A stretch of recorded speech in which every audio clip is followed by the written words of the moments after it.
ماندای کار سلامت باشید. میبینم چیزی با مزه میپزید. بله. چی است تیار کرده ایستده؟ این نامش گوشت با سبزیجات است. با گوشتی گوف و با گوشتی گوسفند آماده می شود. گوشت رو نمیبینم او گوشت پیشکی آماده میکنیم بعد علاوه میکنیم چون مشتری ها که زیاد فرمایش میدن باید که گوشت پیشکی آماده شده باشد. سبزیجات آماده میکنیم و گوشت علاوه میکنیم در 15 دقیقه آماده میشه.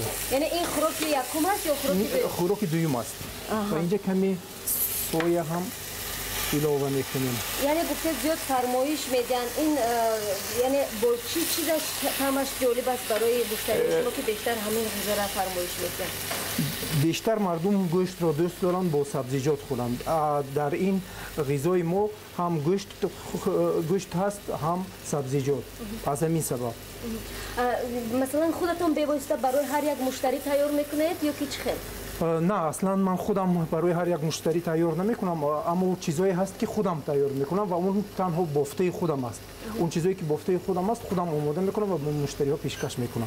خب میتونید بگید که عموما خوراک‌پذیری شما از کجا یاد گرفتید؟ خوراک‌پزی اصلا در ما اویلوی است. مثلا اما که من بهمنیار هم خوب دوست دارد آماده کردن غذا. پدرم هم دوست دارد غذا آماده کنید و رحمتی بابایم هم دوست داشتند غذا آماده کردن. شاید از این سبب بود که در عائله ما همه دوست داریم آماده کردن غذا.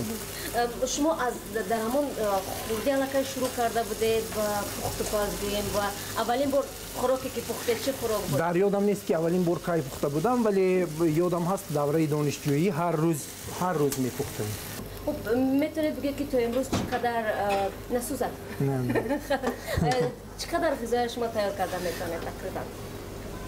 تخمین گفته میتوانم که من میتوانم 2 سال آماده کنم که هر روز که تکرار نشود. هر روز یک نمودی که تکرار نشود. مثلا میشود از یک کارتوشکا 50-60 نمود چیز آماده کرد. مثلا میشود از یک مکرون میگوییم اسپاگتی از اون هم میشود خیلی چیزهای دیگر آماده کرد.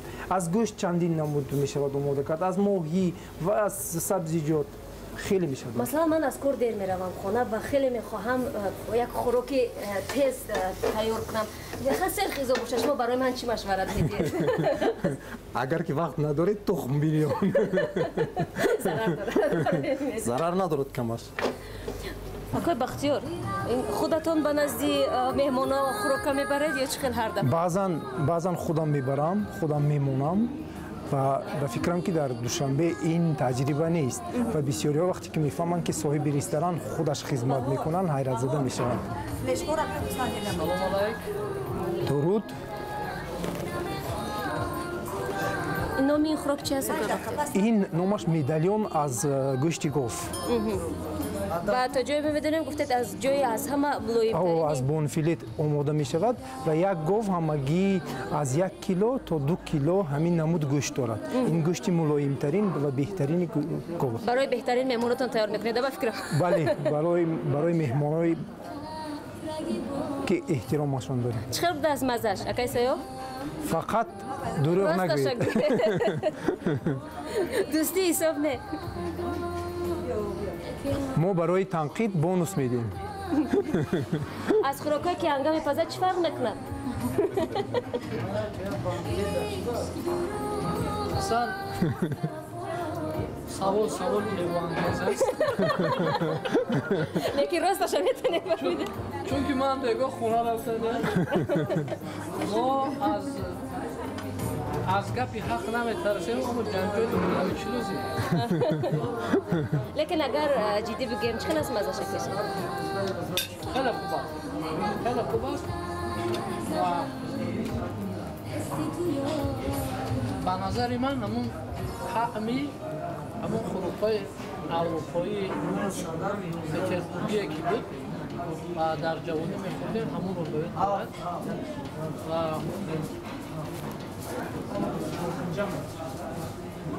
کمتر نمک اضافه کردن کمتر یا شاید اصولی صوصی سویا است که کمک شوری میدید.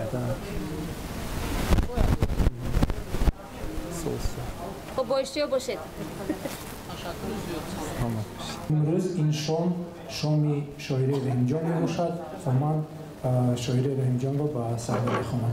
سلام علیکم، خوش آمدید.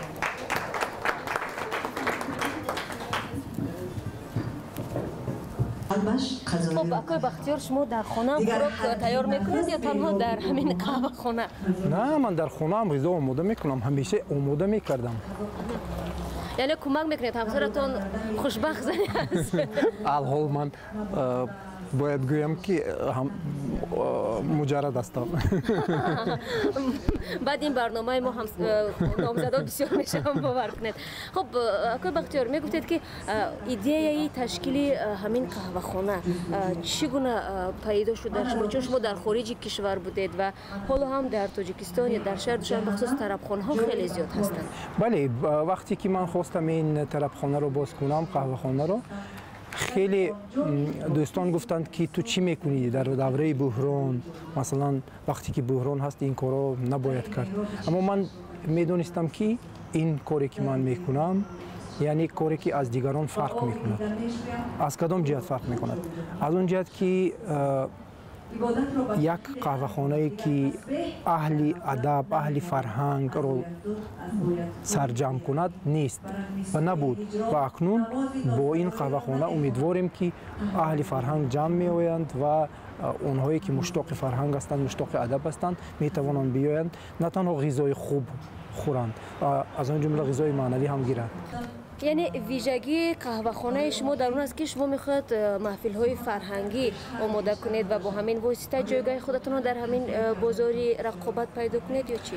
ویژگیش خیلی هست. اولین ویژگیش این است که قهوه خانه فرهنگی ادبی است. ویژگی دوم این است که من خودم همچون سرآشپز غذاهای آماده میکنم که در هیچ جای دیگر یافت نمی شود. یعنی من وقتی بازار می درایم در سر من انقلاب است که کدام سبزیجات رو با کدام سبزیجات بله، کدامش به کدامش زن دیم، کدامش به شوهر دیم و از اونها بچه شود. یعنی که یک غذای خوب آماده کنم که تکرار دیگران نباشد و هر کاری که میکنم باید که نو باشد و شما اگر اهمیت داده باشد، من به آرایش غذاها هم خیلی اهمیت میدم. فکر میکنم که اول کسی که مشتری که میدراید باید پیش از همه چشمهایش استراحت کند. بله. یعنی که غذا اشتهاش بیدار شود.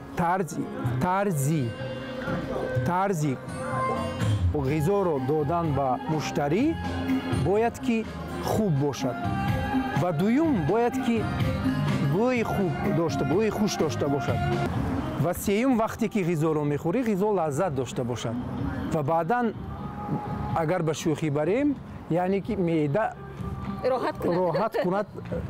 آقای بختیار این گیم تالار شما اجاره گرفتید؟ بله، اجاره است الان. بله، اجاره است و خودتون در کدام شکل دیدن میخواستید؟ من میخواستم بینم که جایی که غذا آماده می شود حتما باید آینه بند باشد و آشپزهایی که کار میکنند و مشتریان بینند که آشپزها چگونه غذا را آماده میکنند.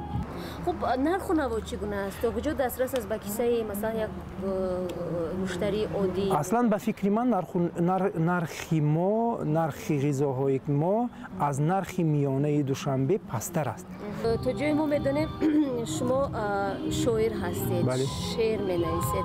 من تا کجا همین گیم ایجادیاتی مثلا شما در رفتی تهیه خوراک کمک میکند؟ خیلی خوب کمک میکند. مثلا همین آماده کردن غذا، یعنی غذای نو بافتن هم خود شعر است. یعنی این هم ایجاد است. مثلا میروی میبینی که چی رو با چی موافقه کنی، این هم یک نمود ایجاد است. فکر میکنم که آشپزهای خوب، آشپزهای بهترین، شاعرای بهترین هم هستند. یعنی شما دانش گیم آشپزی خیلی وای نداره؟ دارم. چرا؟ من در ردیس خوندم و سرتیفیکات آشپز، سرآشپز هم دارم. هم آشپز هم سرآشپز و سرتیفیکات گویم ریستوراتوری هم دارم. تشکر زیاد برای اینکه فرصتی به نهایت گویم بند خودتون برای ما جدا کردید امکان پیدا کرد که با ما صحبت کرد و امیدواریم که همیشه طرفخانه شما پر از مشتری باشه و ایده های شما هم هیچ کم نشود و کم کم سیرش با ما هم گوید. چیزی که اصلا که از من کم نمیشود این ایده است. به پایان باشه. سلامت باشید. تشکر زیاد به شما.